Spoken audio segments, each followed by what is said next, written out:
Hey everybody, welcome to the Sith Dominion podcast. I'm your host, Dr. Dana Martin, and with me as always is Debbie. Hi Debbie. Special guest tonight, Andrew. Hi Andrew. Hey guys. And Darth Zane hasn't been on in a while. How you doing, Darth Zane? I'm good. How are you doing? I'm good too. I think, same matter can't occupy same space, so we can't have Zane and Darth Zane on at the same time. That's Gotcha. just the rule. Going It would on. cause a timeline That's issue. right. Well, it's go watch the movie Time Cop. Time Cop. Thank you. That's exactly what I was thinking of. I caught it. Thank you. Man, what a terrible movie. No, I mean, like when I was a kid, it was fun. But even as a kid, I knew it wasn't that good of a movie. It was just a fun action movie. All of Van Damme's movies are like that. They're all horrible, but they're all a lot of fun. Dude, him jumping up on those counters doing the splits, amazing. And they wired whatever, but he actually did the splits. I was like, this is crazy. He did that in all of his movies. That's true. He could do that. That one and what was the other one? It was that was a good one. No. What was the one? Was it Sudden Death? Sudden Impact? No, it was the one where he was at the hockey game. Where he was like the security guard at the hockey game, and these terrorists were trying to blow up the arena, and he had to stop them. He dressed up as the goalie at one point, and he ended up fighting one of the terrorists dressed as the goalie, and he kicked him in the face with a skate. It was hilarious. Yep, you're right. Sudden Death. All right. I knew it was a hockey term, so yeah. Go watch that one. Again. Hey, you know what it's like? It's like his movies are like the Sharknado movies, and they're just really dumb, but they're fun to watch. So, agreed. Sharknado. They're doing another one too. I saw that's like Frog. No, it's not Frog. I don't know what it is, but they have another one that they're doing that's Otternado. I don't know what it's called. Someone look it up. Where's my lore master? We've got. Luke and I sat and watched one the other night called Trailer Park Shark. Nice. Oh yeah. It was about there was like a flood that happened, and the water levees broke, and it flooded this trailer park, and there was a shark in it swimming through all the trailers. Everybody was on the top of their trailers, but swimming through all of their trailers. No, what it was the guy was trying to. He wanted to buy the land, and they wouldn't sell to him. So a big storm, and he blew up the levee so that it would flood, and then when it would recede back, he could just buy the land for real cheap. And the only reason I remember it being like horrible and good, I mean, it had Tara Reid in it, which she's in all those crummy movies, but it also had Dennis Haskins was the bad guy, Mr. Belding. Yeah. So I was like, oh my God, it's Mr. Belding, and he's a bad guy. All right. Yeah. Sounds like my kind of movie. No, it was horrible. Do you even know who Mr. Belding is? No, I do not. Did not think so. Never even heard of him till now. Oh my goodness. Hold on a second. I got to get the scroller off. Zane's not even on the freaking show tonight. So nope, she's not on the show either tonight. Hold on. Shameless plugs right now. Yeah, there you go, Janae. Just plugged you. Janae. There's 5 times I've said your name. Don't Beetlejuice on me. Here we go.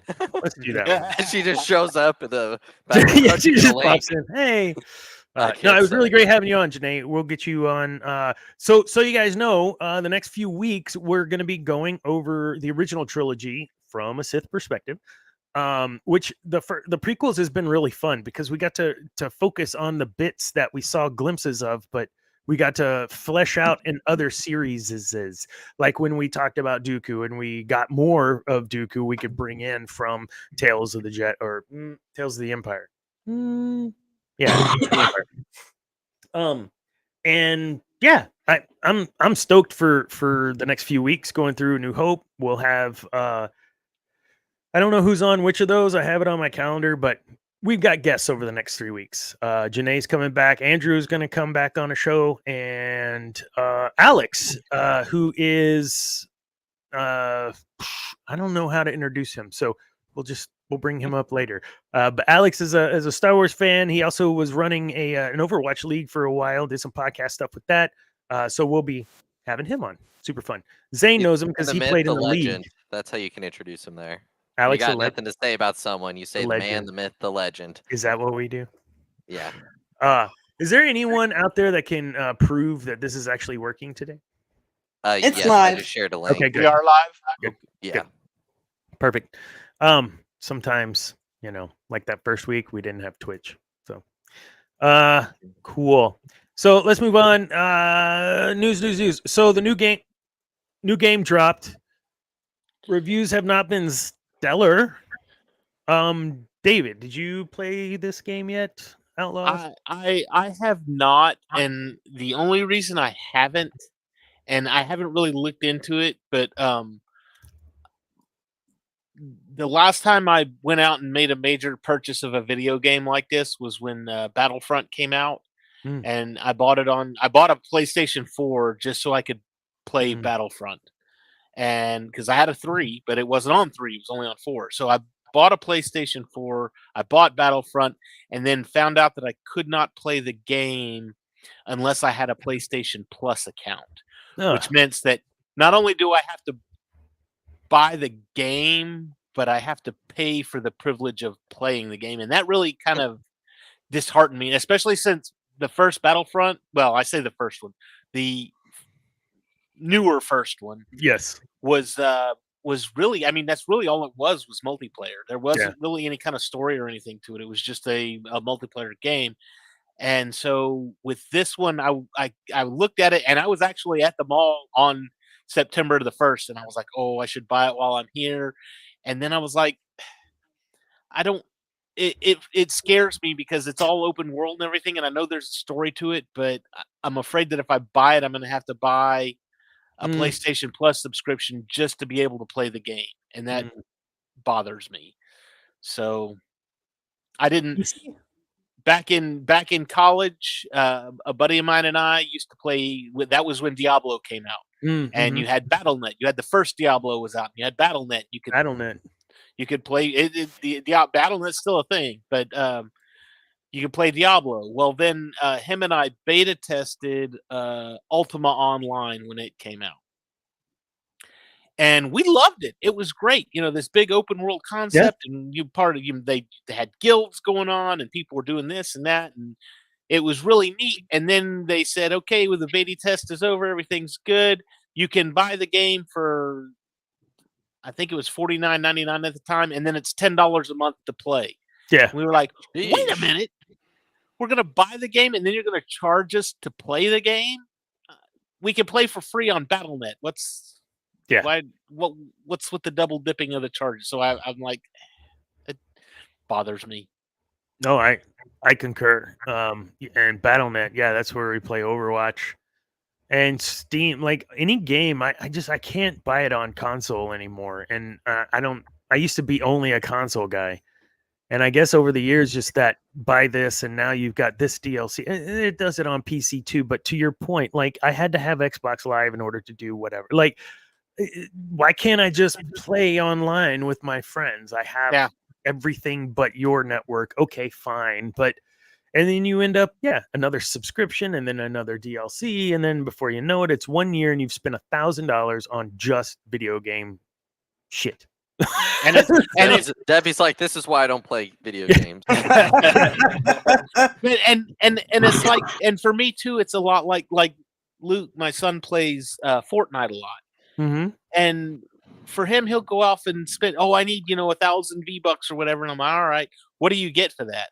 Well, I get all these skins and this and that. And I'm like, yeah, but what do you get? Skins. Well, nothing. It's the DLC in the game. And I'm like, to me, that just seems like a waste of money because, eventually you're not going to play that game anymore. And then what happens? That's the whole you spend a bunch of money on nothing. You get a battle pass, so you buy the game. Or like Overwatch, you didn't buy. Like it's free, right? You just have to pay for the battle pass. I mean, I guess. Yeah. So if you want to pay for that and get all the cool skins every season, you can do that. It doesn't change the gameplay. I think some stuff they say is a little different. Hitbox is a little different and stuff depending. But for the most part, all you're doing is buying cosmetics. And back in the day they were trying to do that with EA was doing the small multi-transaction things, and it was pay to win. That was the big difference. Now it's like, okay, well, you don't pay to win, you pay to look good. Well, you're not going to get my money for that. Totally, man. All right, so we'll get some more definitive information on that once we can get someone that has played this game, because man, I'm looking forward to getting some honest reviews. Yeah. So Labor Day was this week. How did you guys spend Labor Day? Working, not working? Not working. Andrew I wasn't working. I was going to say Andrew doesn't work anyway. Andrew doesn't work anyway. I don't work anyway. Yeah. Get a job. No. Cut your hair, you hippie. Yeah, I did cut my hair. What are you talking about? I got to cut today. So, what did you guys do? Anyone? I didn't do anything. I didn't do anything. Oh, So Thursday, the Thursday before Labor Day was my birthday. Friday, oh yeah, it's my birthday. Happy birthday! Yeah. But Friday, let's see. Friday, my son plays in the school band, so we went to Friday night football. We went to the football game, and then Saturday, I took the boys and we went to the mall. And I had birthday money, and I bought a bunch of Lego sets. I was about to say, did you stop at the Lego store? I did stop at the It may have happened. Are we going to get some Lego build videos? No. Actually, I bought 3 of them. I bought 3 Star Wars sets. I bought one that I'm not happy about at all, but I had to buy it because it's really dumb. It's 4 droids, so it's R2D2, it's R2KT, Chopper, and I forgot what the 4th one was, but it's all these little astromech droids, but each one of them they all come with, it's almost like a Mr. Potato Head. Like you got mustaches and glasses and hats and crap that you can put on them, and I mean, it's just, and you can interchange their parts. It's just really, really, really stupid. And I never in a million years would have bought it, but I had to buy it. Do you know why I had to buy it? It was on sale. No. In fact, it was a new set just released at the 1st of August. I had to buy it because this year happens to mark the 25th anniversary of Lego Star Wars. And so as a promotion, they have released a series of 6 25th anniversary minifigures. Okay, and they're all on little stands and everything, and they're really cool. And Lego said, "We know nobody's going to buy this set." Yeah, that's one of them. Lego said, "We know nobody's going to buy this set, so guess what? We're going to put one in this set." What is it? It's 10-year-old Princess Leia.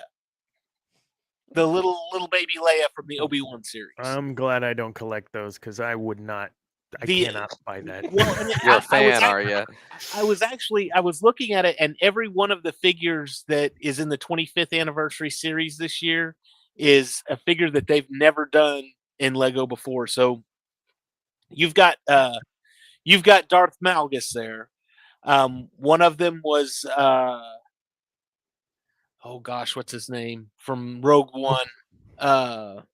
K2. Saw Gerrera. Then you've got Baby Leia, Fives, the Clone Trooper Fives. Dave will buy. He'll buy Yes. it. He buys everything. Yeah. Did you buy the Advent? Not yet. Advent just came out like 3 days ago. So I was gonna say I seen a TikTok where Costco has them. yeah, I'll get it eventually.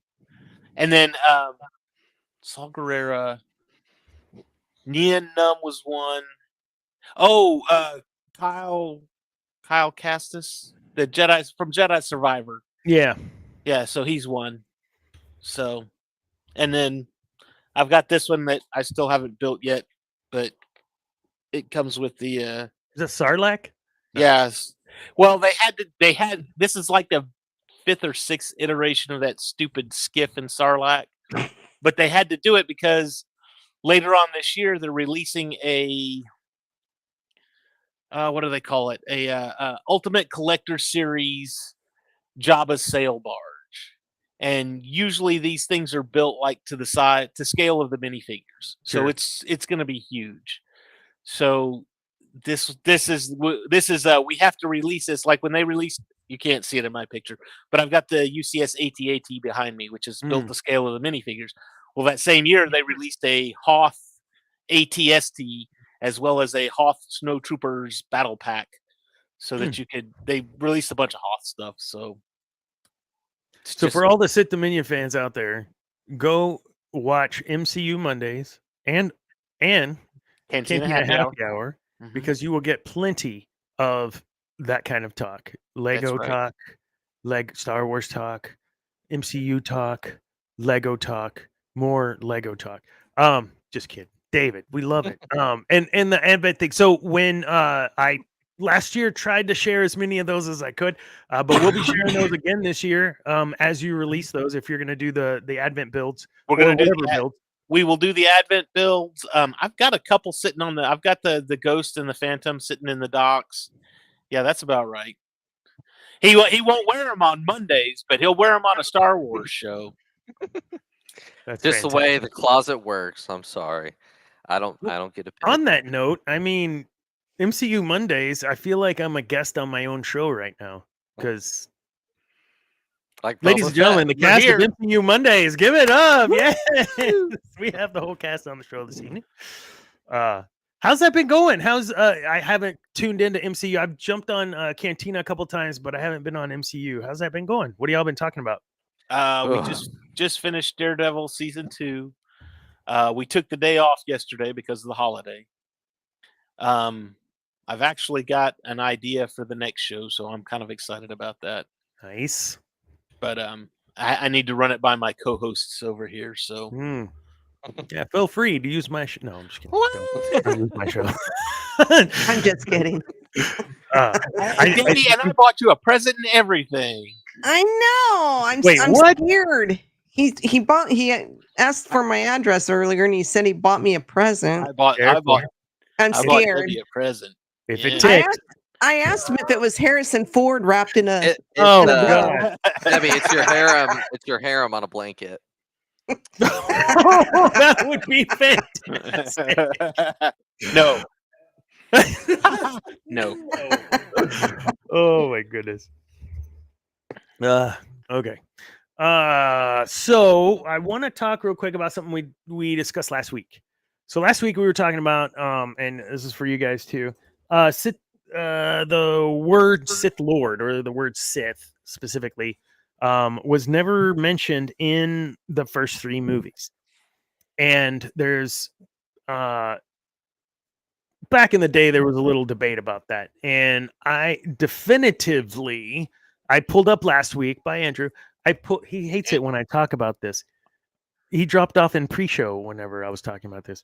I was able last week to pull up the card, 1977 baseball card that says Dark Lord of the Sith, but there's no other mention of it ever. However, I have found a deleted scene I didn't know existed, and I need to make sure I give credit where credit is due, because Star Wars analyst on YouTube, I found this on his page, and he gives a great rundown. I'm not gonna show all his rundown. That's his material, but I'll show this. This is cool. But I have to share with you guys, and I don't know how to do that.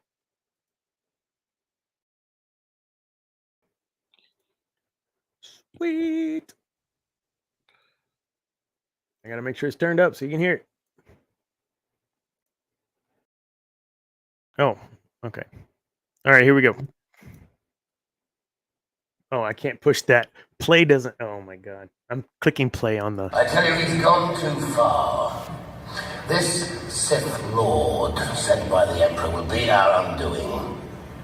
Until this battle station is fully operational. And now we know the rest. Until this battle station is fully operational. We know that piece, but we did not get that first piece. And man, awesome. You know what? That scene right there, I don't know why. You should have left him demoted. I ruined your night. You should have left him demoted. How is Andrew above us seniors? I know, right? Well, I have to deal with that. Andrew's in the twice a week.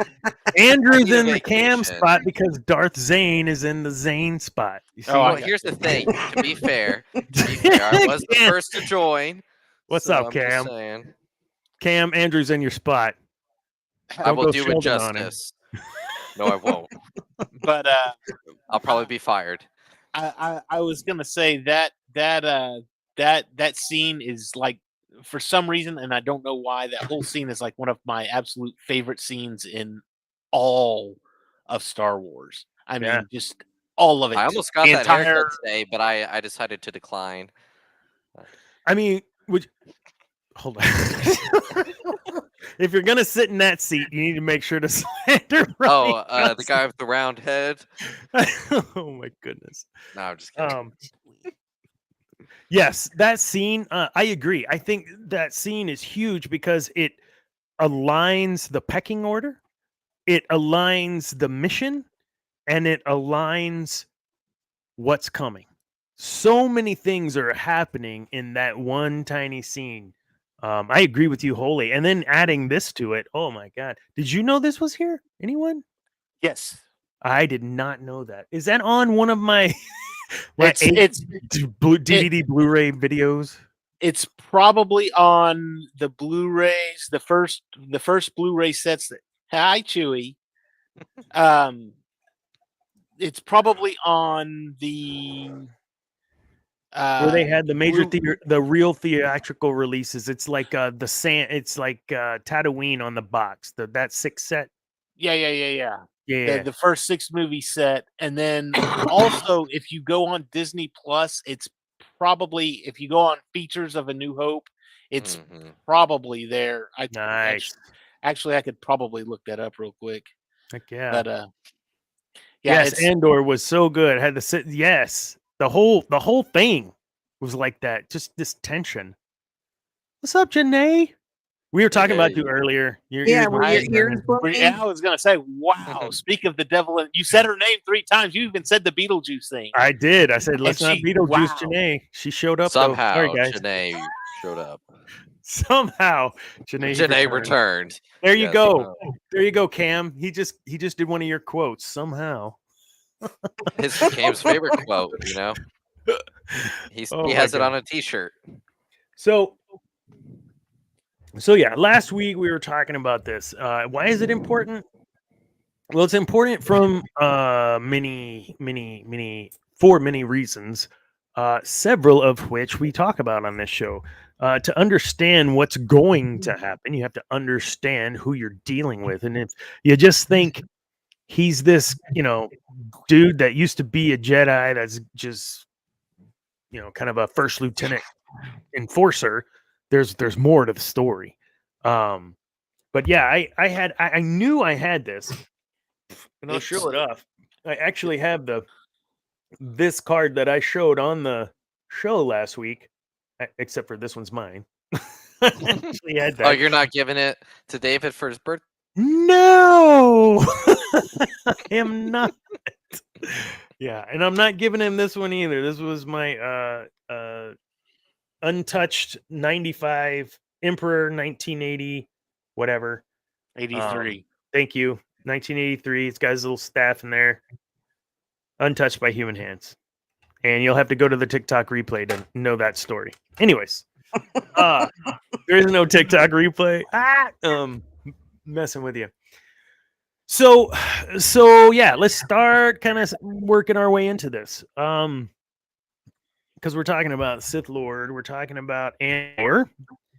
Andor and Rogue One take place prior to A New Hope and take place after. But how many years after? Something like 20 years? No. No, 10 years. So episode 3 was 19 years prior to A New Hope. So Rogue One was also, because Rogue One just fed right into Rogue One ended where A New Hope started, Right. then which was 19 years prior. But then Andor happened. The first season of Andor happened, like I want to say it was 3 years prior to A New Hope.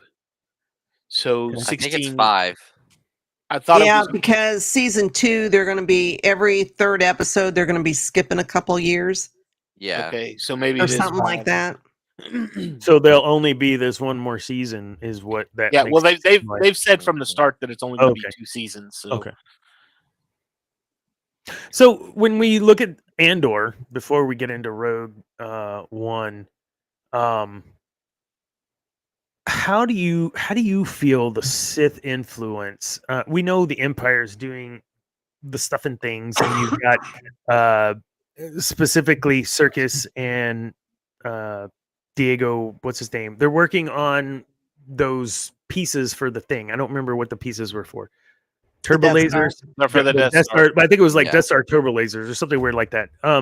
But so you've got slaves, prisoners working on this shit, right? You've got Tarkin in. You don't have him in Andor, do you? You only have him in Rogue One. Yeah. I should have watched the whole series of Andor again before this show. Oh gosh. I know, right? I would have. I got the Blu-ray Steelbook from Walmart, but I don't have it. That's a long one because I mean, you can sit down. You can sit down and watch the Mandalorian season. The Mandalorian season in like an afternoon. Yeah, prisoners with jobs. We don't like the S word, but I mean, yeah. Oh, what us saying the S word is a little. But the Andor, I mean, each one of those episodes is like an hour long, and there's 12 or 13 episodes. There were 16 the first season. So yeah, really? that's a day long series. That's a day long project watching Andor. Season 2 will only have 12, I believe. Mm-hmm. But so one of the at an hour each. Mm-hmm. We have the story build around the politic of it, right? We have Mothma, we've got Skarsgård and his, I can't remember that dude's character.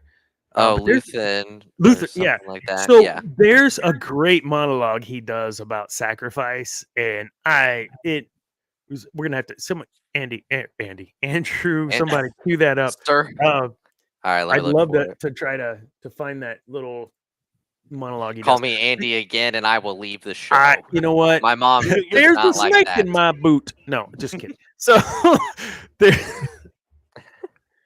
It's another Toy Story reference. I caught that one too.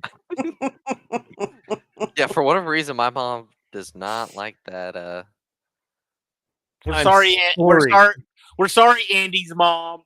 We're sorry, Andy's mom, for calling Andrew Andy. Well, see, now I have an issue because my son's name is Andrew, so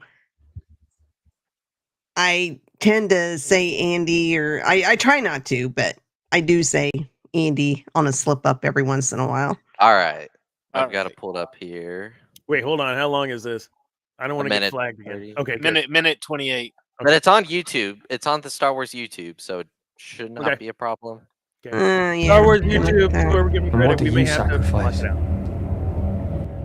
Hit that hold on, stop. Hit that theater mode. It's the third one from the left. All the way. Third one from the left. On the right. Or go to the right. Go to the right. It's the one more. No, keep going to the right. Right. Left. Oh no, that's fine. It worked. What? I'm confused. So you know what you just right there. There we go. There we go. I see what you mean. Okay. For Pete's sake. You have a great giving me control. Hey, I didn't name you Andy. Mom's watching. Oh, busted. Hi, Mrs. Andrews' mom. Hello, Mrs. Andrews' mom. Right. You want me to keep it muted? You feel like the seagull from Nemo. Mine.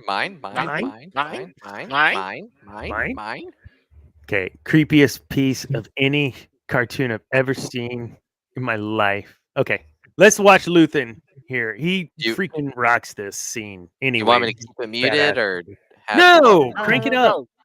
All right, here we go. If they flag us, we'll just delete it.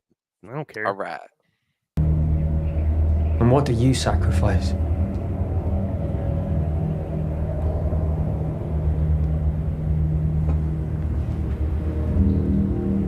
Calm, kindness, kinship, love. I've given up all chance at inner peace. I made my mind a sunless space. I share my dreams with ghosts. I wake up every day to an equation I wrote 15 years ago from which there's only one conclusion. I'm damned for what I do. My anger, my ego, my unwillingness to yield, my eagerness to fight, they set me on a path from which there's no escape. I yearn to be a savior against injustice without contemplating the cost, and by the time I look down, there was no longer any ground beneath my feet. What is my sacrifice? I'm condemned to use the tools of my enemy to defeat them. I burn my decency for someone else's future. I burn my life to make a sunrise that I know I'll never see. Now, the ego that started this fight will never have a mirror or an audience or the light of gratitude. So what do I sacrifice? Everything! Of course. Mm. Am I back? Yeah. I just started it over to. Oh yeah, kill it. I don't know how to stop it. Stop it. I stopped. Do it. Stop it.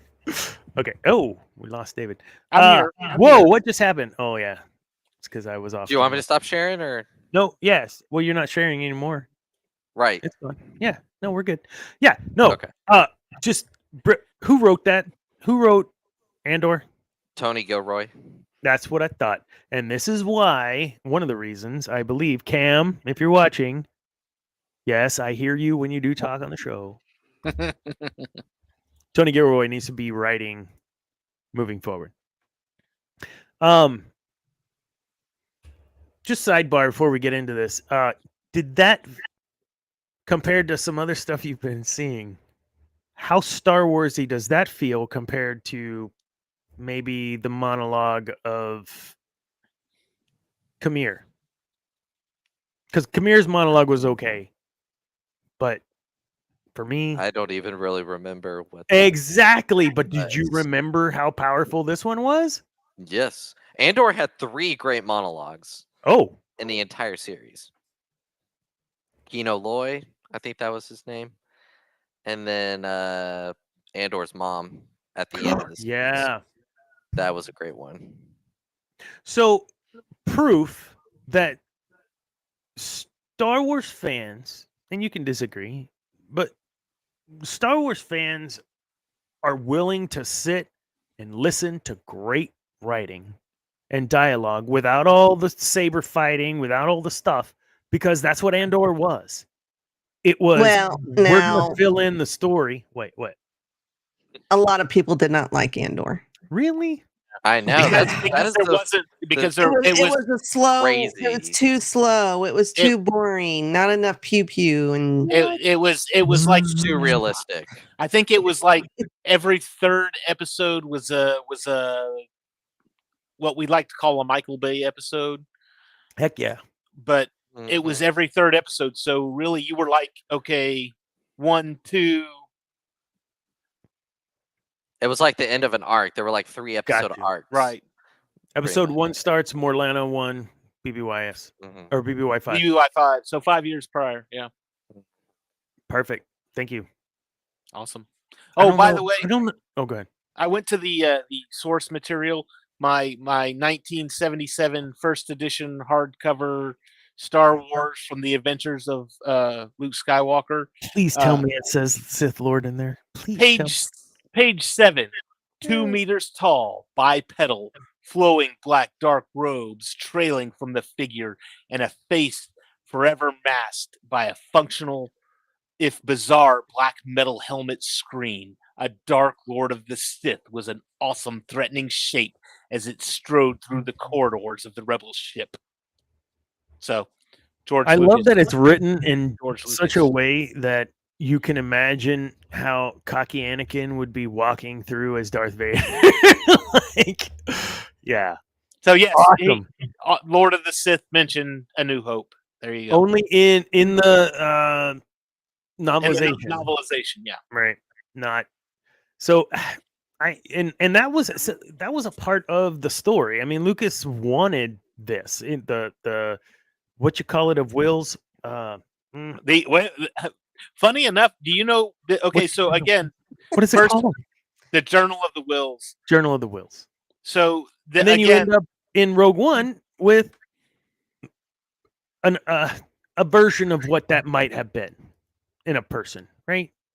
The prologue. Oh, look here you go. Okay, I love that you're the lore master with the name Zane in your name, because this is perfect. This is so perfect. So, Thank you, Dark again, Zane. First edition hardcover. The prologue, Another Galaxy, Another Time, starts off and it goes a page and a half, and then it ends with from the first saga, the Journal of the Wills. So nice. There you go. There you go.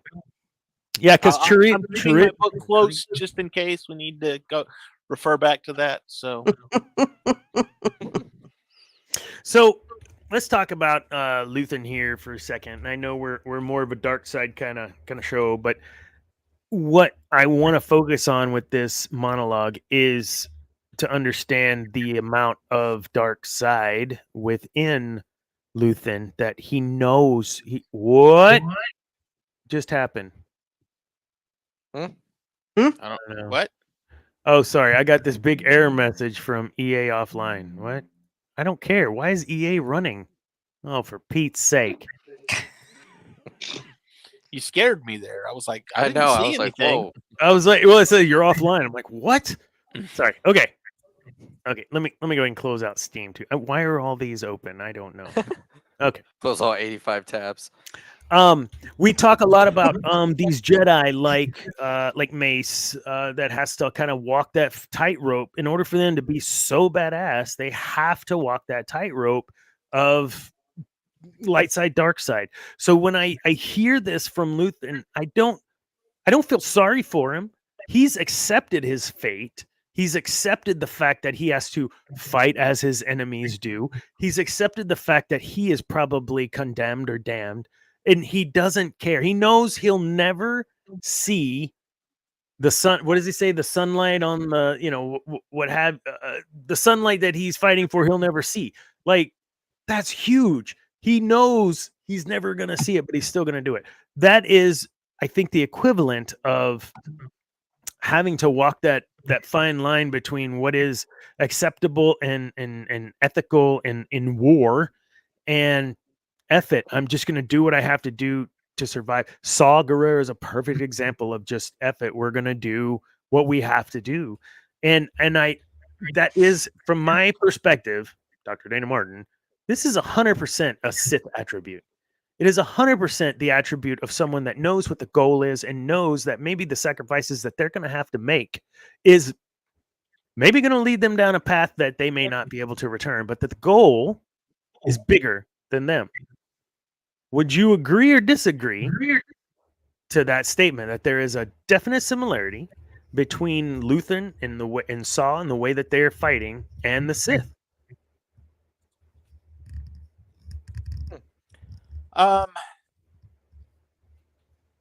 Does he have to dive into the dark side in order to do the things he does? Does that take away from who you are when you do that? And I say when, because there's not one of us that can sit here. Maybe Andrew, you're still a baby, you haven't lived life, but not one of us three that can say we've sacrificed our principles or we've sacrificed something for the greater of what we thought was ultimately the goal. And you compromise on who you are. And if you don't catch that compromise in time, it's too late. Why is Andrew in a dungeon? It's the stone walls. We threw him in the basement. Oh my gosh. Yes, I'm please. in timeout. He's not joking. No. His mom's watching. Don't do that. Oh, that's right. I am perfectly fine. Do not swat his house. fine. Do not swat his house. So I'm I mean, perfectly fine. we see that all the time in Star Wars, but I mean, even in our own lives, man. Like you have to sometimes make some compromises. He gave up on, I guess, coming back. We know that Luke turned, came back. We know that other people have turned, came back. Ben Solo, Cameron's favorite, turned, came back. I don't know. What are y'all's thoughts on that? I mean, is there a point where you can compromise yourself to where you're no longer yourself and you become something entirely different? I think it's a possibility depending on the situation. I think it has to do with the character of the person as well. With as far as you as a person, is there enough good in you that you can compromise yourself, or you can compromise your beliefs and still come back from that? Versus, I mean, with him, it's almost like I've given up on myself. I've done the things that I need to do, and there's no turning back for me. I'm going to hell, and I'm going to take as many of you with me as I can, so that the next generation doesn't have to. Right. And so for him, that vision is bigger than him and him alone. I love that he said his ego too. I mean, I say the Patriot, Mel Gibson. Yeah, that's a pretty good example too. I mean, yeah, we see it in a lot of storytelling where you lose who you are, and sometimes you get back, and sometimes you don't. The needs of the many outweigh the needs of the few, or the one. Well, yeah,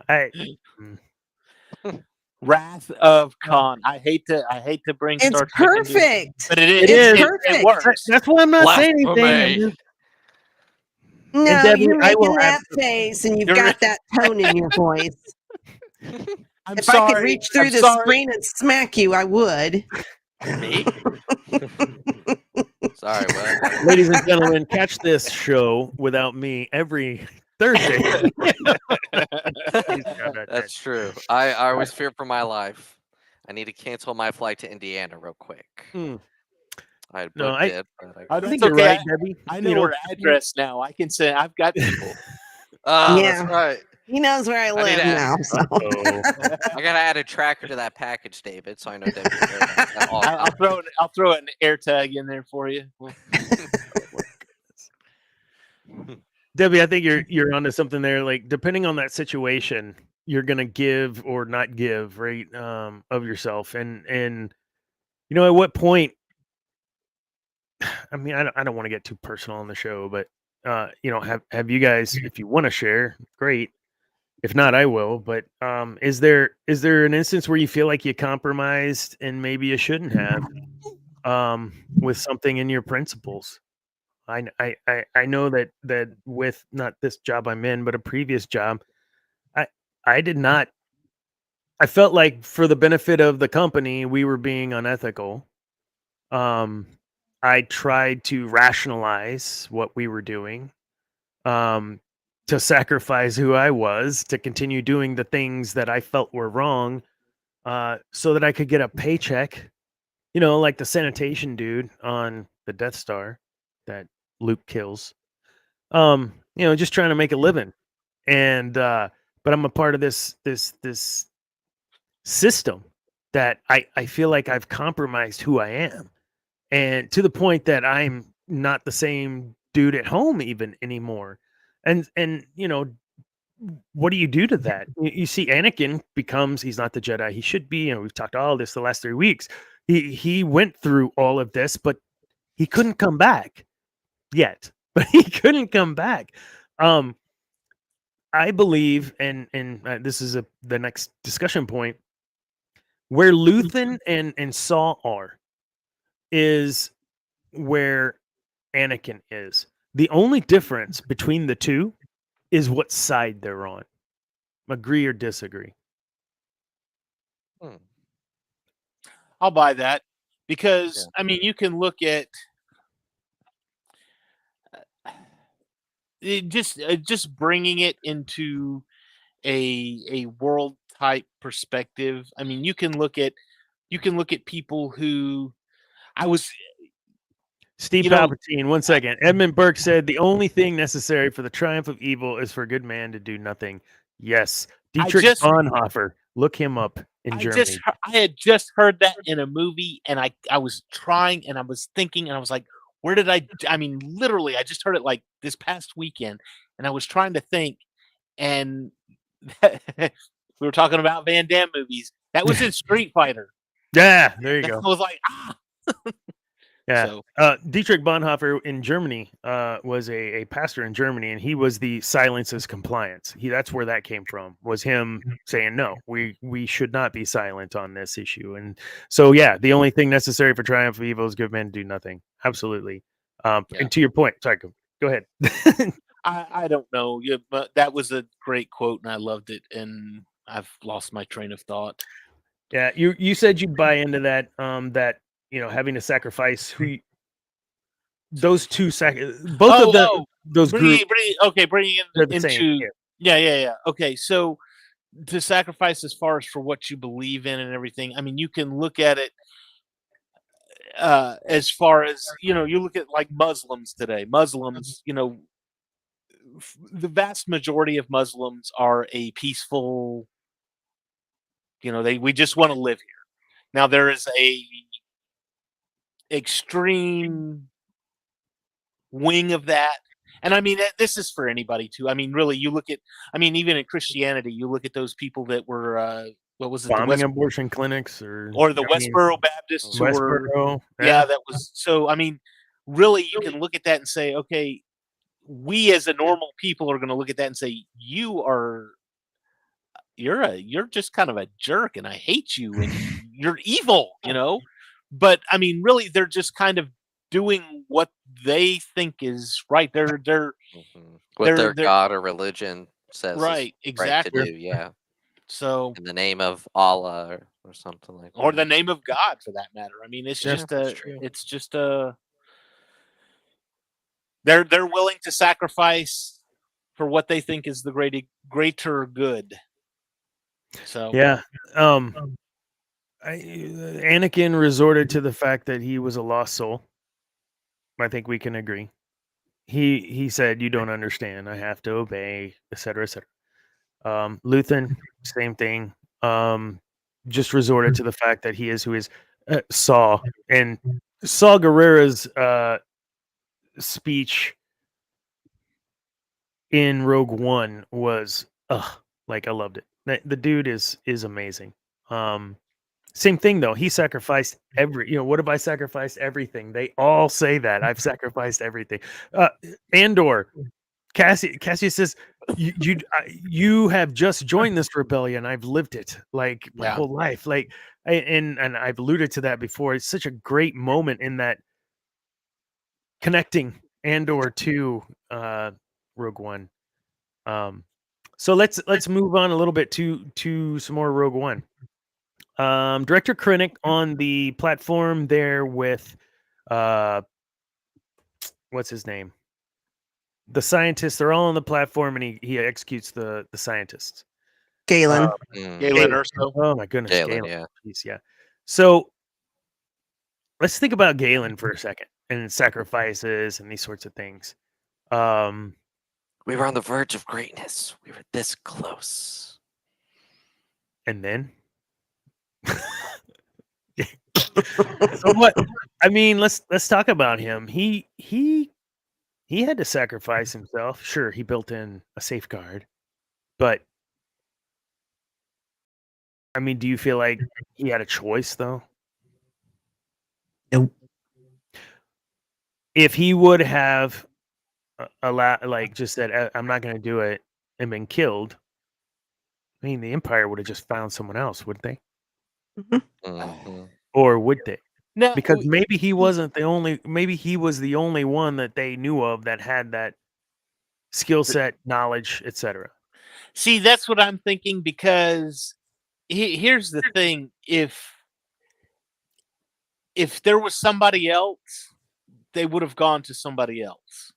If there was somebody else when he left, they would have gone to, if there was somebody else when Krennic first came to him in the field and he's like, no, I don't want to go, and he would have killed, he just would have killed him right there. It was like, okay, fine, we don't need you anyways. They wouldn't have hunted him down, for starters. Yeah, because and I've thought about this real quick. Steve Palpatine, he did have a choice. His daughter was safe and his wife dead. They didn't have any leverage on him. But they needed him. That was the thing. They needed him. Yeah, and I think he was doing what he was doing, building that in. Like he knew what he was doing. I don't know how else to say that. He continued to work on the project because he knew he could develop. He was building in a way to destroy it. Yeah. However, is he not still somewhat responsible for Alderaan? Is he not somewhat responsible for all of those ships being blown up in Return of the Jedi with the Death Star 2? Is he not responsible? Or, that's where I have an issue, right? I like this. So he built in the flaw for sure without knowing the flaw would ever be exposed. Enable destruction of the whole planet. Yeah. So that's where I don't know that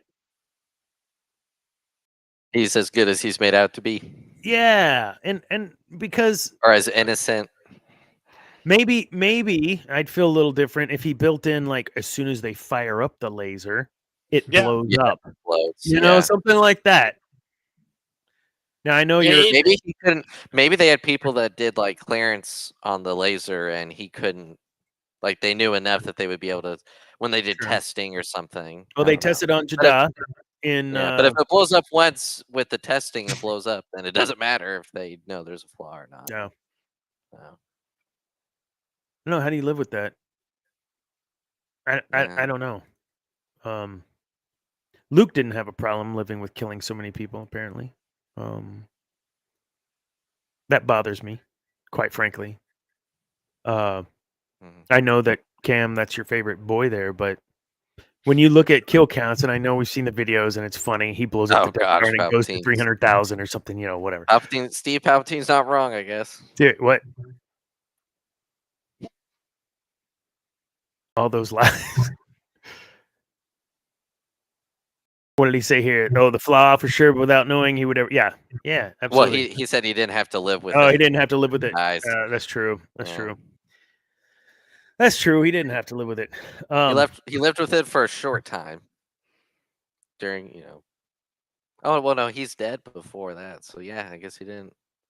I got Debbie. You've just been too quiet. These guys are just running all over. We're taking over. I'm asking you a direct question now.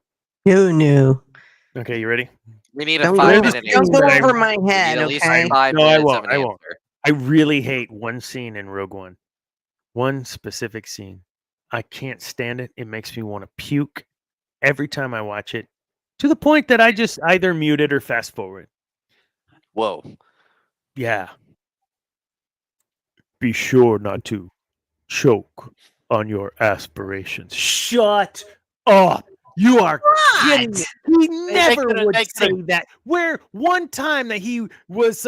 he's like, at you, Dana. No, I never show me one time until I see Clone Wars or any of that.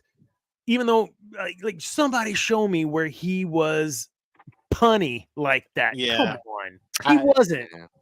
In the book Revenge of the Sith, yes, he is, and it's great. Are you serious? Yes. I had no idea. I haven't I don't read. Yeah, there's for nerds. It's when he's on Mustafar to unalive all the separatists or something like that. Unalive.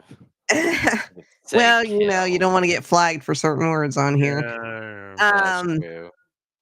But yeah, one of the separatists, it might have been one of the Neomodians, like Viceroy, what's his face?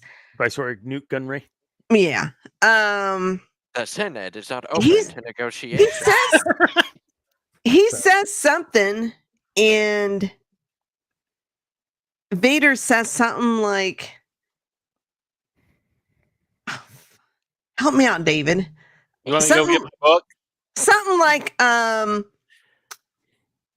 what, you don't like my presence or something like that. Anyway, it was hilarious. Because I listened to that on audio when I was working at a factory, and I had gotten the audio for free somehow. I don't remember, but I was listening to it on my iPod, and yeah, when that line came up, I laughed so hard because I thought it was hilarious and I thought it was great. I thought the line that he gives to Krennic is great.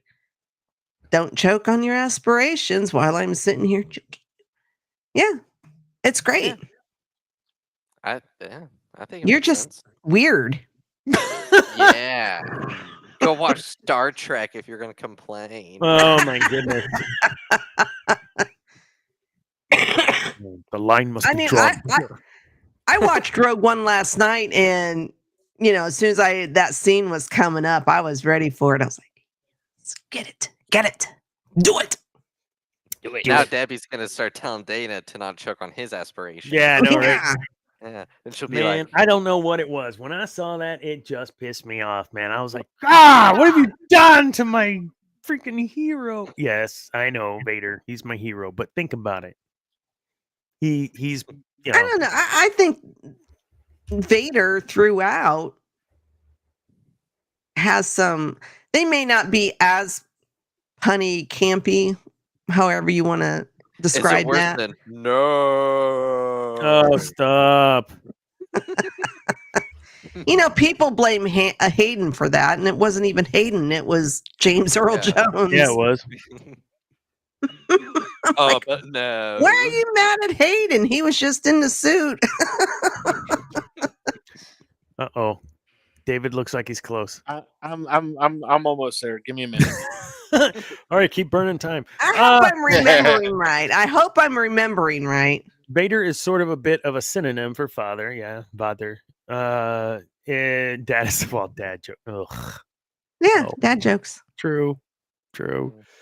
The worst scene of Rogue One is when the U-Wing jumps out of Jeddah at Atmo, breaks the universe like the hyperspace. Yeah, that was kind of weird. U-Wing at Atmo. I got to check that out. I don't remember that. It's kind of weird. I don't remember that piece. I did not refresh Rogue One or Andor before the show. I'm terrible. I think I found it, Debbie. Okay, rock and roll. So, so this is right after he comes in. Sandhill recoiled, his hands flapping like panicked birds sewn to his wrists. He had time to gasp, "You're Anakin Skywalker," before a fountain of blue-white plasma burned into his chest, curving through a looped chart of all three of his hearts. The Separatist leadership watched in frozen horror as the corpse of the head of the intergalactic banking clan collapsed like a dismembered protocol droid. The resemblance, Darth Vader said, is deceptive. So he calls him Anakin. He says, "Oh, you're Anakin." He goes, "No." Basically, he says, "No, I just look like him." I get that all the time. That's fantastic. No, that wasn't it. That wasn't it? No. Oh. David spent all that time it's searching something about his right presence. Line. Are you kidding me? Like, you don't like my presence? Like presents like TS or presents like CES? TS. Like Christmas presents. I can't stand the line for the Jedi. Yeah, I agree. Ugh, that was kind of campy and nasty. You guys are so weird. My favorite line in all of Star Wars. What are you talking about?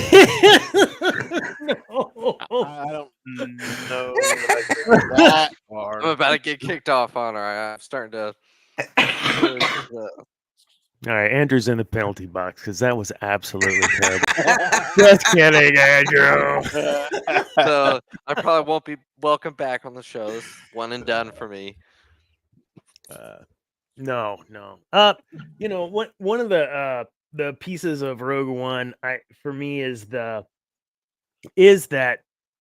where you get the Tarkin influence of let's just do a demonstration. It'll work. I'm totally taking credit for everything you've done, and when it works, people will be frightened. Obviously, he goes and makes a bigger. Well, he kills 2 planets, or no, they never went to Dathomir, did they? Not Dathomir. Where did Leia say the initial? Peace out, Steve. Dantooine. You were trolling Andrew. You did. That was great. Later, Steve. What was that? Sorry, Deb. I missed what you just said. Dantooine. Dantooine. Yeah. Dantooine, that's right. Do you even watch? I know, right? Oh, Dantooine. I think I just found it. Shumai, president and CEO of the Commerce Guild, looked up from her knees, her hands clasped before her, tears streaming down her shriveled cheeks. "We were promised a reward," she gasped. "A handsome reward." "I am your reward," the Sith Lord said. "You don't find me handsome?"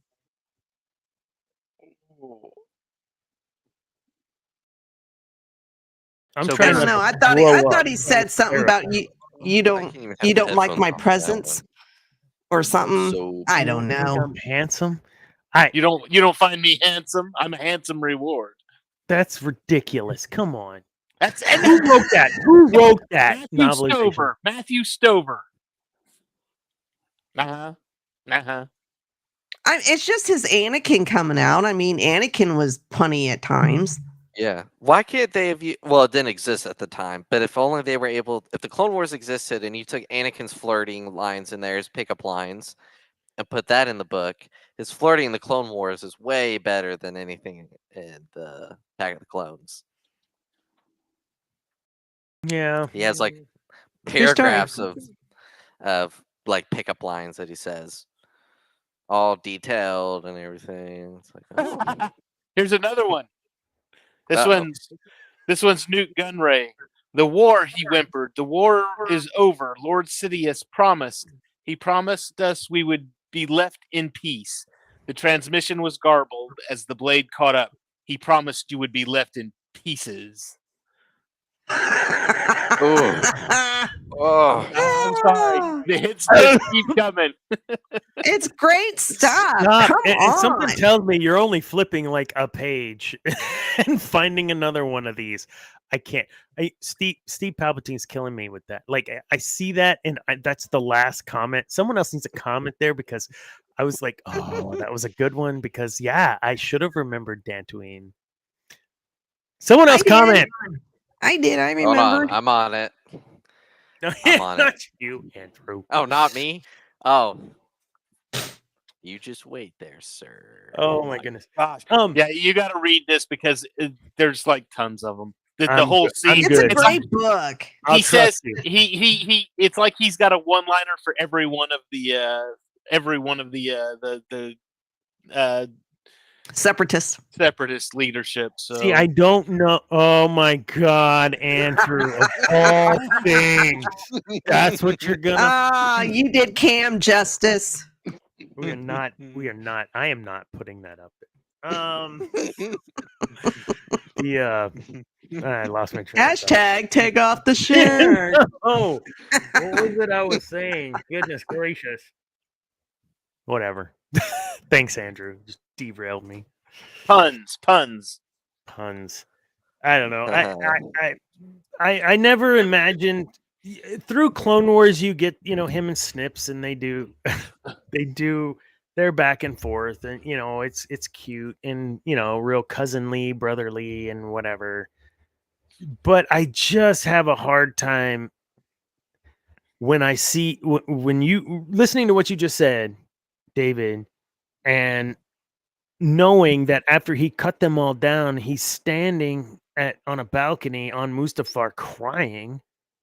I can't believe that was him, like being a smartass, cutting people down, and then 5 seconds later crying because he killed them all.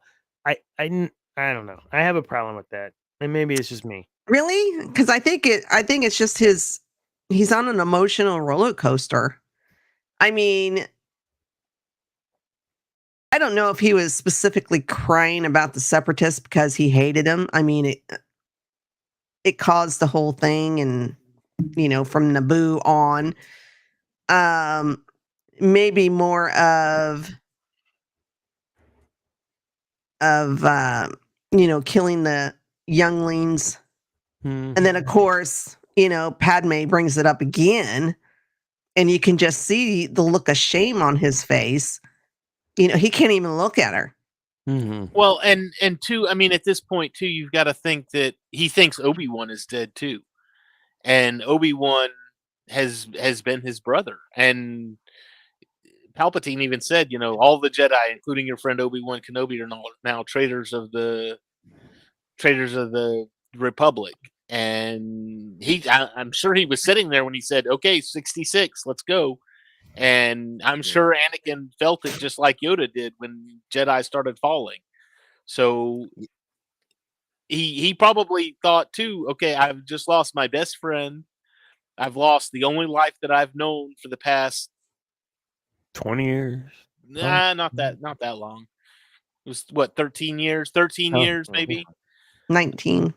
Well, it was not 10. 10. Well, of him, 10, yeah. 10 to episode 2 and then another 3 to episode 3. So yeah, 13 years. This is all I got, I've just lost everything. I mean, I never just saw- considered that. That's a great point, that he would have felt that he's one of the most powerful Force users ever. He absolutely would have felt all of those Jedi dying, and I never even thought of that. Holy Yeah. shit! One theory I heard the other day or saw the other day was if Padme did not change her mind about being in a relationship with Anakin, and they're never together, would he have been so concerned about her death and well-being to the point of going to the dark side, and thus would have all that have happened? Only if the dreams were not happening. It's the dreams that led him to his mother. It's the dreams that led him to do what he did for Padme. So I think if there were no dreams, he never would have. Did he have dreams in the novelization at all that we know of? And I ask that because there's always so much more. Any more dreams other than those two types of dreams? One, and two, my other question is, if so, did he act or react on those? I think he had more dreams as far as like in the movies you only see one dream. You see him Mhm. have one dream about Padme, and I think there were several laced throughout the novel, and each one, if I recall correctly, now I haven't read it in a minute or two, but each dream got a little more vivid and a little more solid. And I think the same was with his mother. I with episode 2, it was with his mother where he was constantly having dreams. I mean, Obi-Wan even said, "Are you having dreams again about your mother? Dreams pass in time," and that was even in the movie. Mhm. So Yeah, I didn't know if there was any other, maybe even in the Clone Wars, was there any any alluding other to other dreams? instances where he had a dream and it turned out to be Yeah, something legit? like that. Well, with the when they were on in the Clone Wars, help me out here, Debbie. When they were with the father and the brother and the sister. Oh yeah, I mean, that was a On pretty big one. Abeloth, or no, No, Mortis. Mortis. The Mortis arc. Mhm. Yeah, and that was a significant one too, because that was basically I need to take over now, and I'm the chosen one. I need to do what I was created for, kind of thing. But Yeah, the go ahead. father erased those dreams of him becoming Vader. Yeah. But again, they were dreams that he had that eventually are Right. coming true. So Yeah, that's got. I mean, premonition. I know we've probably all had some sort of future dream, daydream. So oh my gosh, that was weird. And whether or not it comes to fruition or not, like there are similarities to things that have occurred. Like, oh my god, that was weird. I literally just kind of daydreamed about this 2 days ago. Deja vu. You manifested it, sucker. That's a No, glitch in the Matrix. It's a glitch. Let's not go there. That's a whole nother show for We're another all just in a channel. system simulation. Let's not talk about flat Earth on this. Anyways, no blue marble. I feel like those cats like Anakin, like Saw, like even Andor, making sacrifices of who they are as they're moving into this for Leia, right? I think let's look at that as we're kind of looking at this. Leia had to make concessions. Leia had to make sacrifices. Leia had to agree for decision making with her role in the military as a general to take the lives of other people. And I think for as much as she is a heroine, I think for as much as she is someone that a young girl can look up to as a role model, Princess Leia was a badass. But she had to make concessions too, did she not? She killed Jabba the Hutt. She physically premeditated. Well, I don't know if it was premeditated, but she did use the chain. She used the chain. Do you know how long it takes to choke someone out? For someone And to that die big? from choking. I am not going to especially answer that big. question while being recorded online. I can tell you. I watch Investigation Discovery. I know. It takes a long time. That's not something that's I can hold my breath 2 minutes. If I can hold my breath close to 2 minutes now because I'm old, it takes a long time to kill somebody. Oh, unlive them by strangulation. Oh, we said that bad words. I know. But Jabba the Hutt. I need to clean out my ears after this show. I know. No, you needed to do that after the After Dark show. That's right. Last week. That's right. Yes, I feel terrible. I hope Was that Sith Dominion OnlyFans? Yeah, yeah. No, not only, but yes, in the Discord, after hours in the Discord, we talked about all kinds of cool stuff. Some bands that Dana might have been in the past. We listened to some of those too. By the way, my Spotify Wrapped is going to be just your band. No.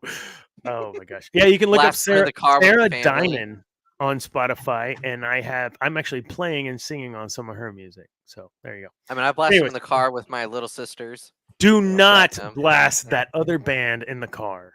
For those of you that are wondering what we're speaking about, there's a band I was in for a very short time. I just started learning music, and then I wasn't in the band. So like a very short amount of time.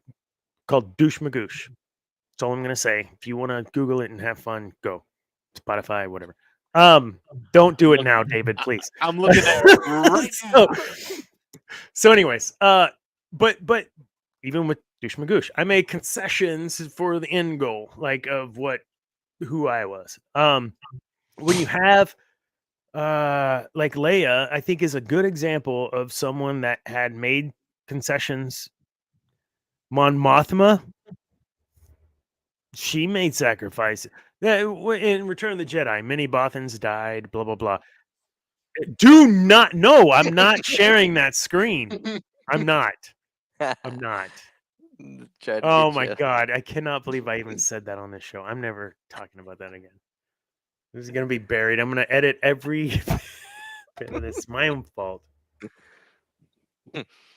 Anyways, I don't know. I don't know what you guys think.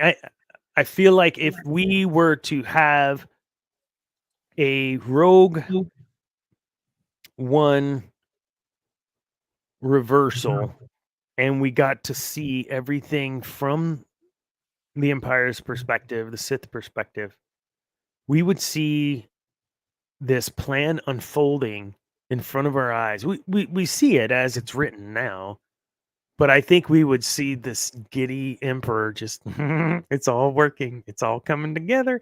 Like he would just be so damn excited. And do you blame him?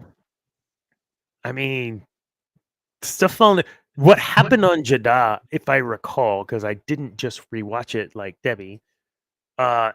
He was impressed. What's his Tarkin? Like they didn't expect it to be that destructive with just And that one was beam. like or what. I was gonna say that's like the lowest setting too. Yeah. Pretty much destroyed a continent eventually. I mean, like, wow. There's trouble on the horizon. There is no horizon. There is no horizon. Oh my god.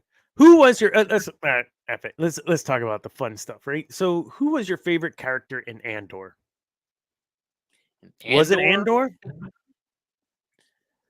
Yeah. What was the question? Favorite character. Favorite character in Andor. Ooh, an Andor. Andor would have been either Andor or Andy Serkis. Andy Serkis' character. Yeah. I can't. One way out. One way out. One way out. That was so good. Those episodes were so good. And I got teary-eyed when he said, "I can't swim." I know. Look, I was like, I was like, "Dang, oh, come on!" Now, see that just see.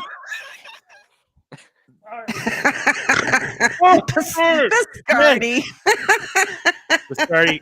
Go back to Star Trek. Destroyed in the defrost setting. I love it. That's what happens when you don't put the right poundage on the meat when you stick it in the defrost. Yeah. That's right.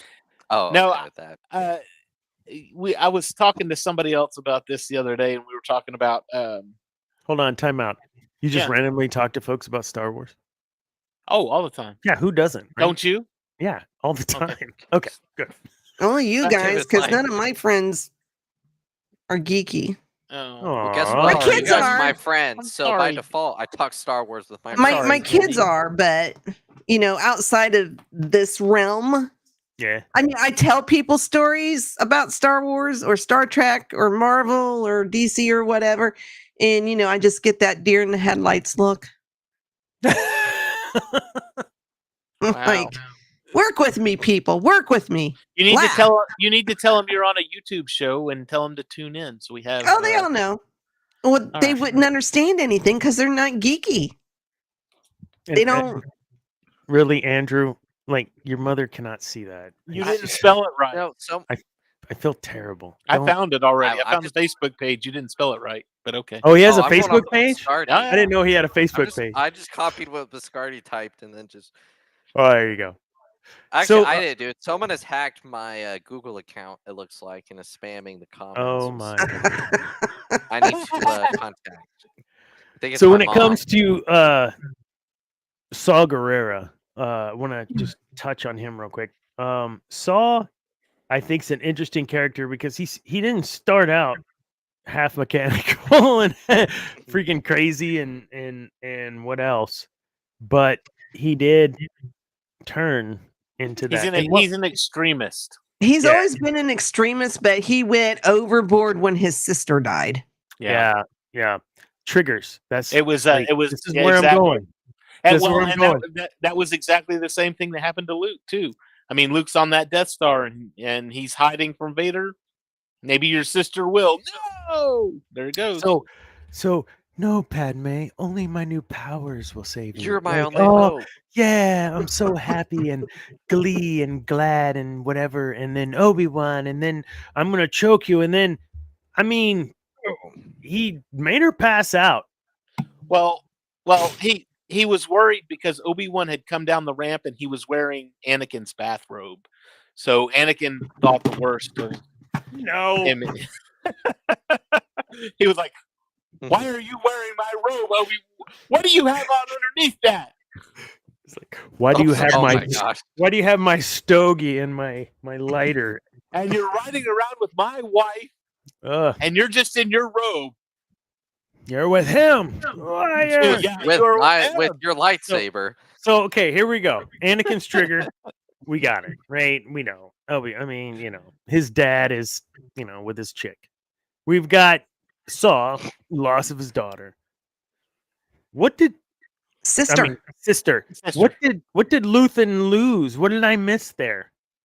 Or is it just I don't that know he if lost they've really himself? explained that, but I have a feeling maybe that might come out in season 2, but I have a feeling he's probably lost family. See, Yeah. I was gonna say I thought that they did touch on that, and it would have been early on. Now I got to go back and watch Andor, just because I didn't. Well, I didn't rewatch Andor because, and like I said, we were talking about this earlier. Is that's a chore watching that, just binge watching that series because that's not I mean, that's a day long activity. You need to, if you're gonna watch the whole thing, you need a day to do it because those episodes are long, but They are. and there's a lot of them. Andrew, what am I sharing if I hit show on stream? Oh, just the Luthan monologue. If I didn't know if he, because you were talking about what did he lose? Yeah, I don't Oh. think he says anything in there. Oh, okay. Yeah, Yeah, no. I just assume he's lost either his family or maybe it's just a wife or a girlfriend, Now time for something. Jason He's Huge I live want to show. say that they said something about that it was mentioned, but now I'll have to go back and watch Andor again. let me see if Google has an answer. So, Rogue One, you've got. Oh shoot! I'm a leaf on the wind. God dang it! What's the dude's name that plays the robot? K2SO. Oh, Alan Tudyk. K2SO. Alan Tudyk. Yes, thank you, Alan Tudyk. He does a fantastic job with this. I just need to call this out with this robot, and I don't know how he's able to do him, and Andy Serkis does a good job too with the CGI stuff and the both of them. Just amazing, and him in that role as K2SO, 100%. I don't know anyone else that could have done it. And there's a He'll be fresh back one for for season you 2. if you speak again, like smacking. Oh shoot! I almost knocked my shit down. Like that, like all of that, just beautifully done. Some of these cats have a knack for that. He was an iRobot, of course, also. And I said a leaf on the wind. Firefly. It's one of my favorite shows ever in the history. He was in Dodgeball too. He was Peter. Steve Yes, the pirate. He's a pirate. Love it. Love it. Anyway, so last bit on Rogue One, and then we'll wrap that up. But I wanted to get y'all's opinion on kind of where the last thing we see is Vader's scene, right? Towards the end, whatever, where he's ripping it up and coming after. And if that was the first scene I ever saw of Darth Vader, it's different than the first scene I saw of Darth Vader in A New Hope, but it's just as, what's the word? Intimidating. Intimidating for different reasons, right? There's And also I the wanted to fear get of y'all Vader. thoughts on that. Is it like that for you guys too? So in A New Hope, it was definitely different. I mean, it was the same thing, but it was different because in A New Hope, you've got the black clad figure marching down a white hallway of the Tantive 4. It's a stark contrast.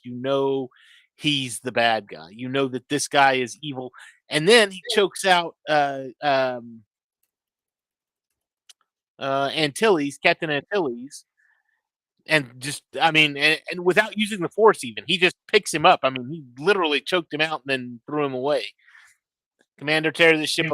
Mean in that one. He had that voice. Commander, tear the ship apart, or you find those plans. Yeah. And bring me the passengers. I want them alive. I want them alive. That's the first thing we hear from him. Yeah.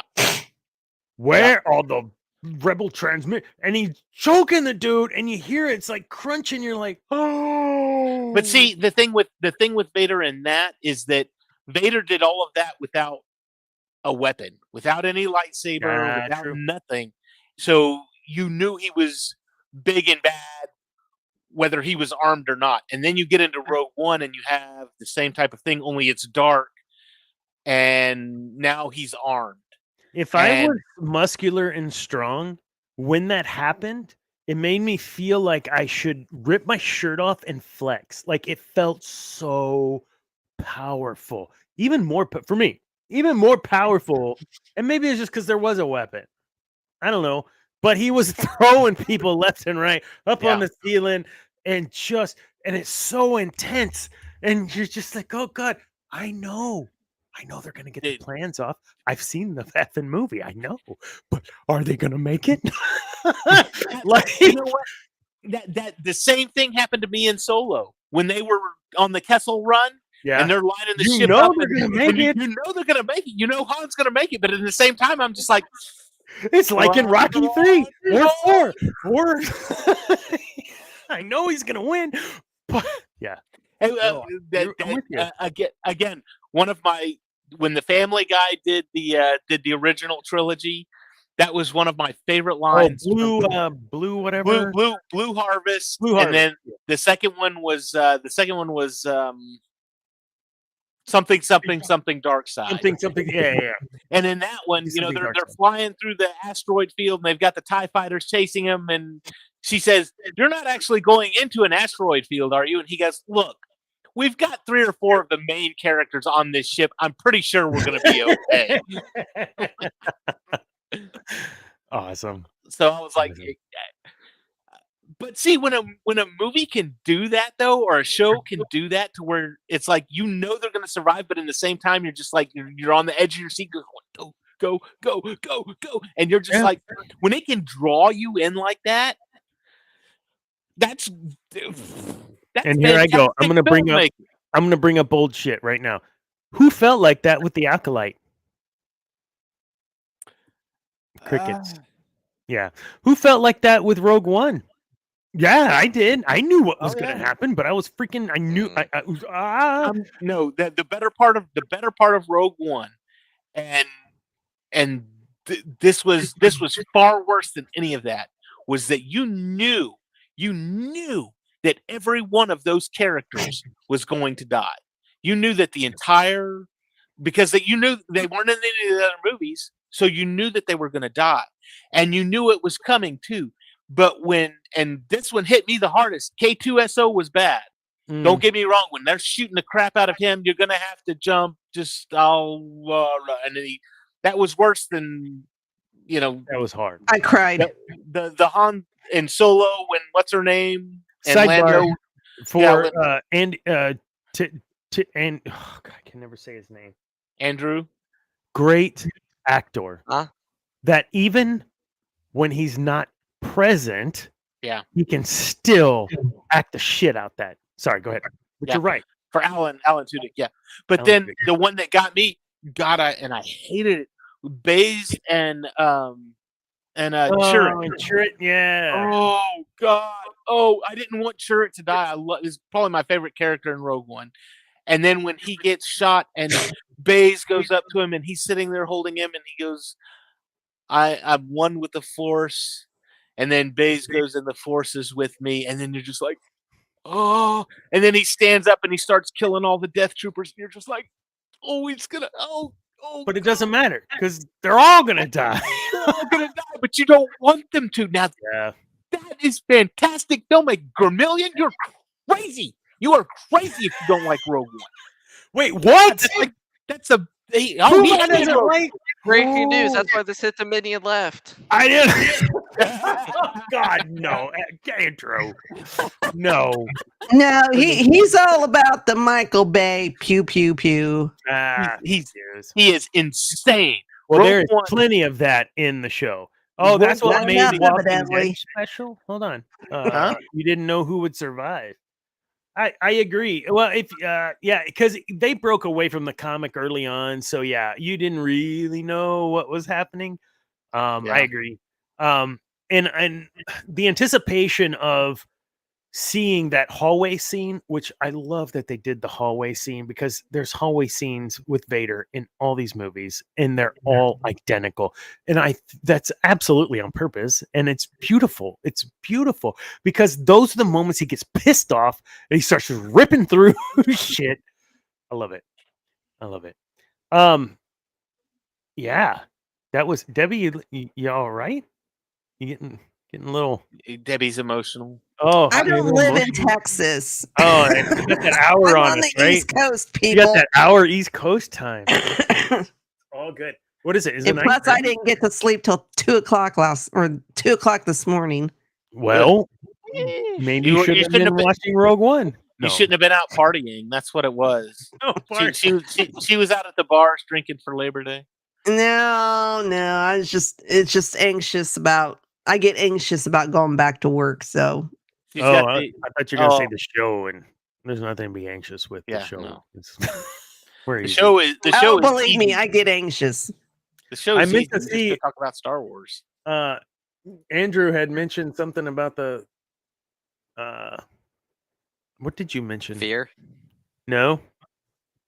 what did I The mention? outline, like in pre-show, you were talking about. Oh, an outline. Yeah, so, but we don't didn't really even- follow the outline. I knew. I wanted to I didn't see if even there was look at anything we didn't. Well, I was gonna say though about Vader, about his impact in that scene.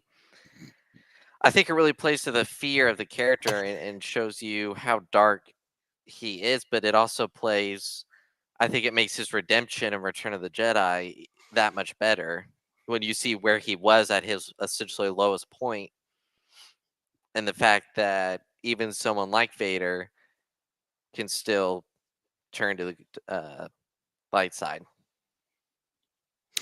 So in the scene where he's killing younglings,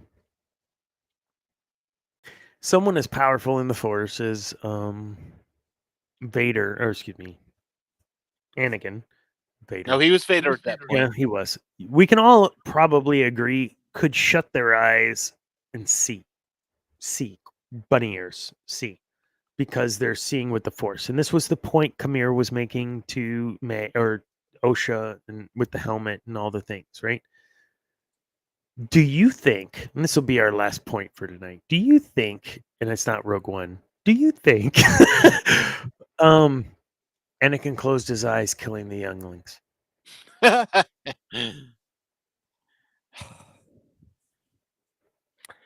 Did you ever see the there's a robot chicken, and now, and I know it's funny and everything, but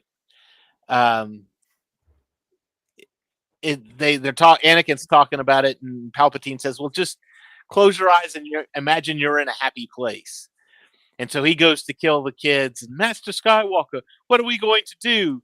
And he sits there and he goes, happy place, happy place.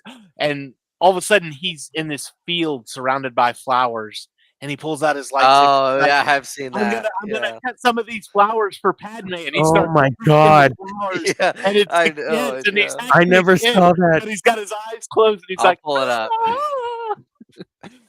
All these No. flowers In the After Padme. Dark, for the After Dark, not For the After Dark, we'll pull that up. It Absolutely. was hilarious. Oh my goodness. I haven't seen that. Yeah. And we actually have on our soundboard in our Discord that go for Papa Palpatine for that Go for robot Papa chicken, but not. Go for Papa. I didn't even know that was a thing. I gotta find that. Yeah, post that in there. Here, and I'll get it. we'll do it in the After Dark. You can go ahead and post it in there now, All right. and we'll go check it out later. Man, this is a good show, folks. Thank you, MCU cast for joining the Sit Dominion. MCU/Cantina Happy Hour. Yeah. Yeah, there you go. Yeah, Cantina Hat. Don't forget that one. Don't forget Cantina Happy Hour. That's a Star Wars show every Thursday on geeknewsnow.net. I don't know what that will end up being. We've talked about Geek News Now going by the wayside, but what a great group of folks, because I wouldn't know you all without it, and wouldn't have had the opportunity. So I've played that out many times on this show, thanking GNN for everything. But you guys are still going to keep going, aren't you? For what?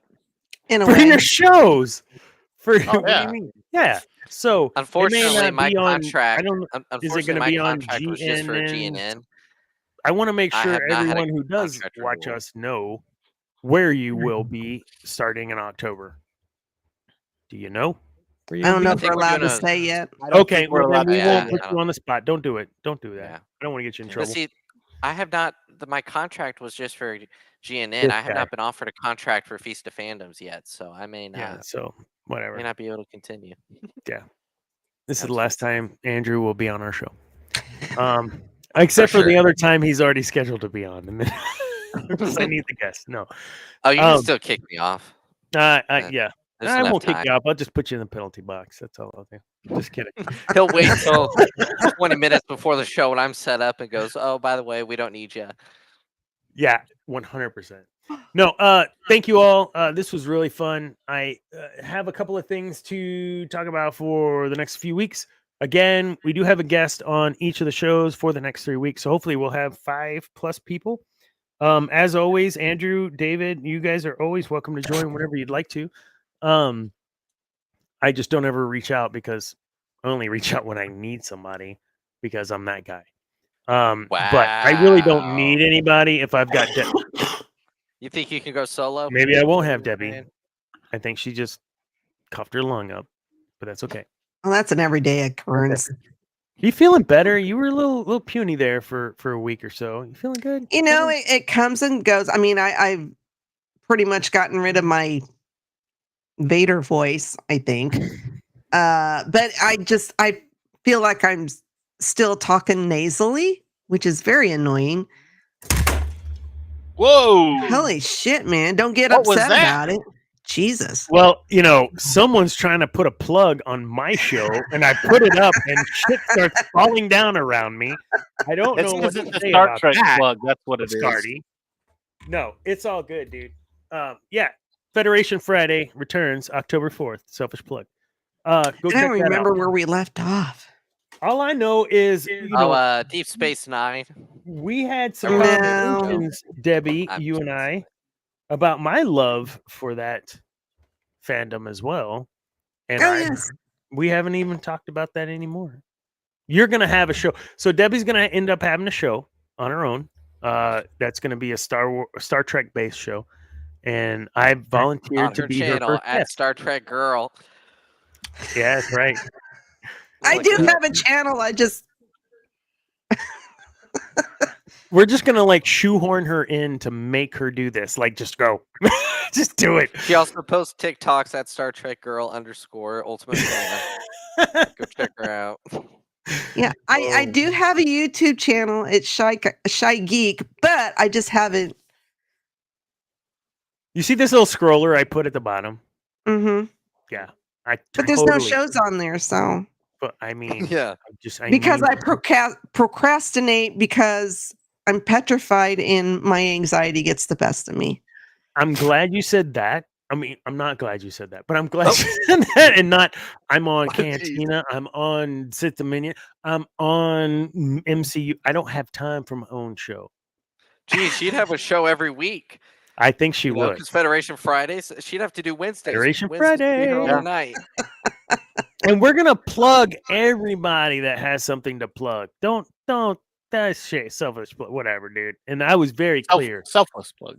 Any people through and in with and under and above and beyond GNN, we're continue to support each other. This is a You great will now, but community of once the folks. Dominion hits it big and they've got 100,000 subscribers, then they're going to limit it down and say, we got too big of an audience. Yeah, I'm sure They're that's limit going to it happen. down, yeah. I appreciate you speaking that and manifesting it into existence. We'll see. Tomorrow, 100. Give it a year. We're still trying to get 100 on Facebook so we can broadcast on Facebook. Okay.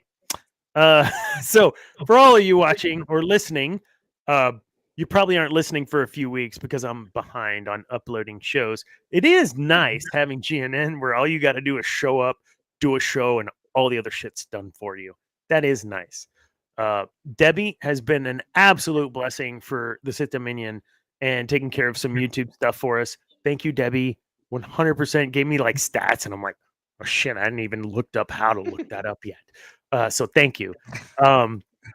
David, thank you for Darth Zane, thank you for joining. And hold on, let me swap that. and then swap this. Is that how it goes? Yeah, The fuck? that's right. Because Andrew's Cam and Darth Zane is Zane. Okay. Oh, And Debbie's always right there. Debbie's always like there, right there. I'm the rose between a shitload of thorns. Amen. Or hey, I'm a thorn.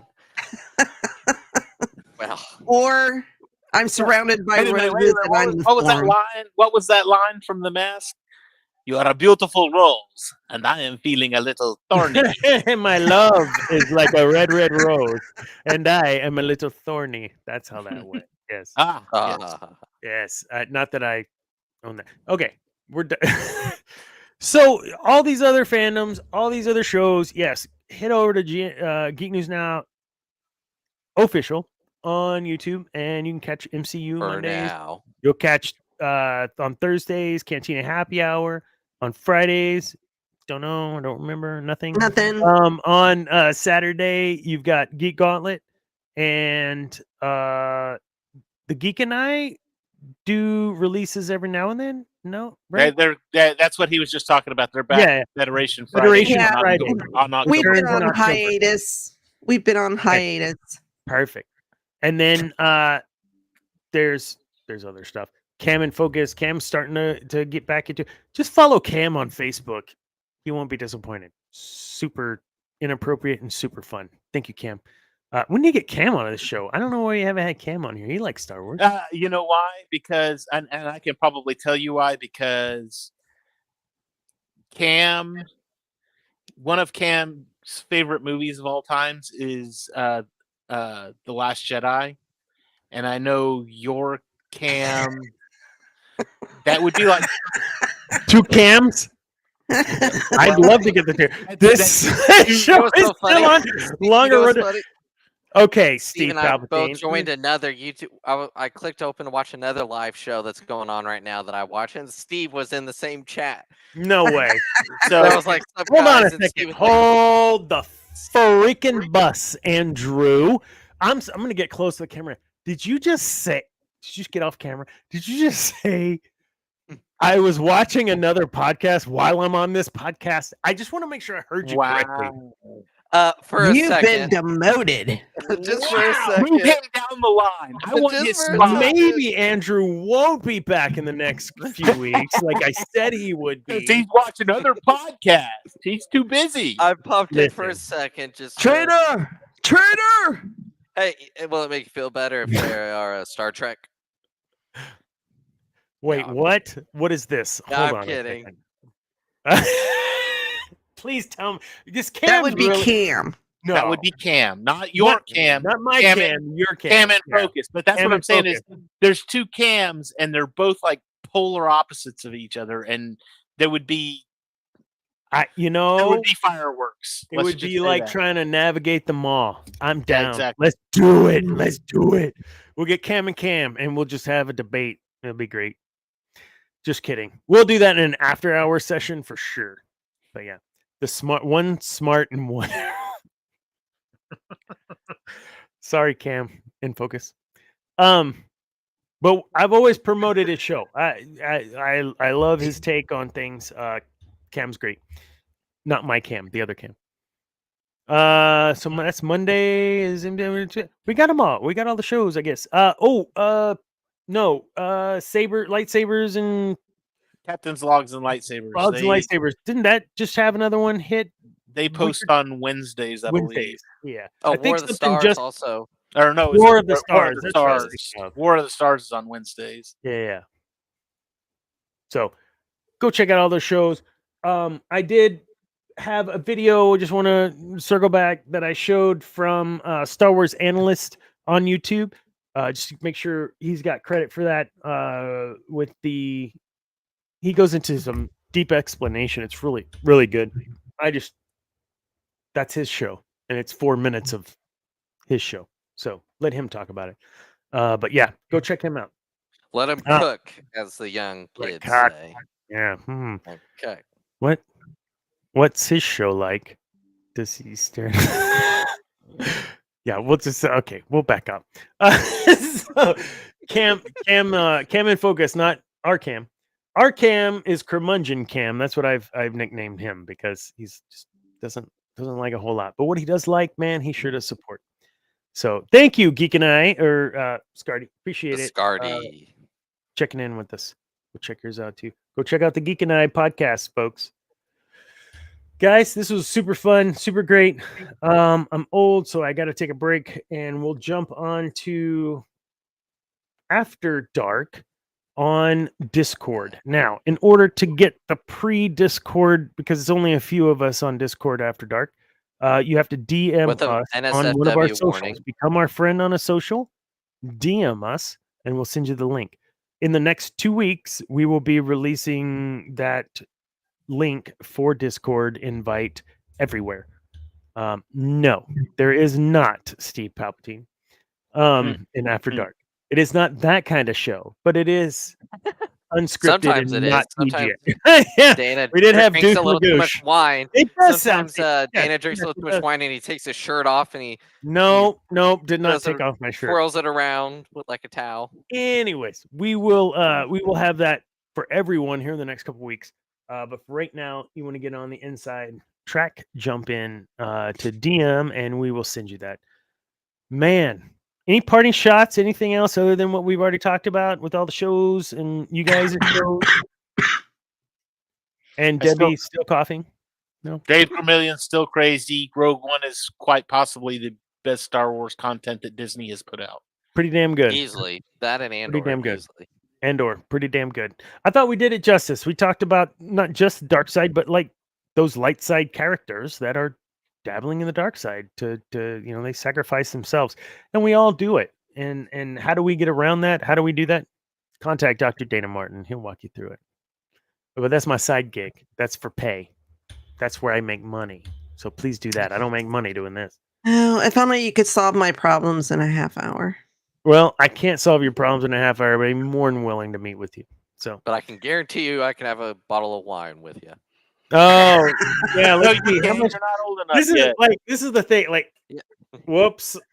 so Hey, with the I don't look like I'm old enough. Now but I don't sure spill am. it over your face this time. I won't. So really, Debbie, you're gonna bring up old shit that people can already reference. You don't have to bring it up again.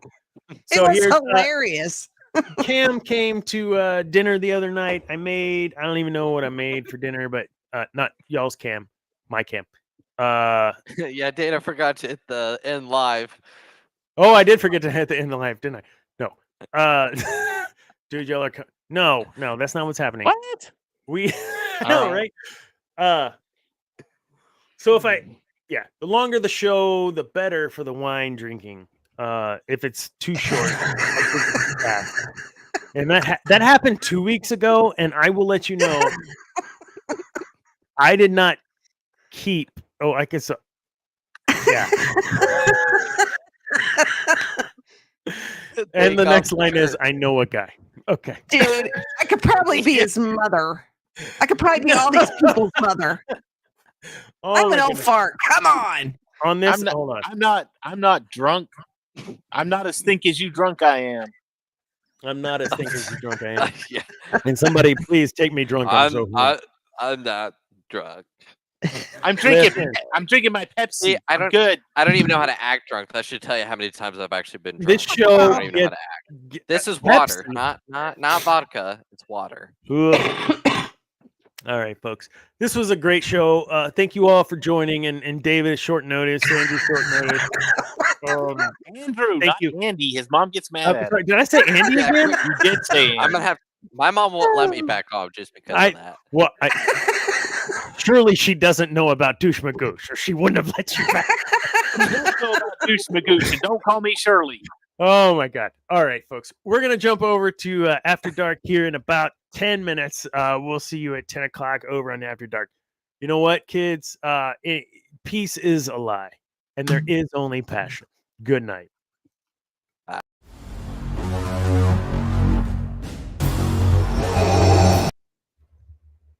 Oh man. What happened? Yeah. Did it end? It didn't Mhm. end. It says we're It's still still- alive. Oh, Why it says is it- we're still alive. Oops.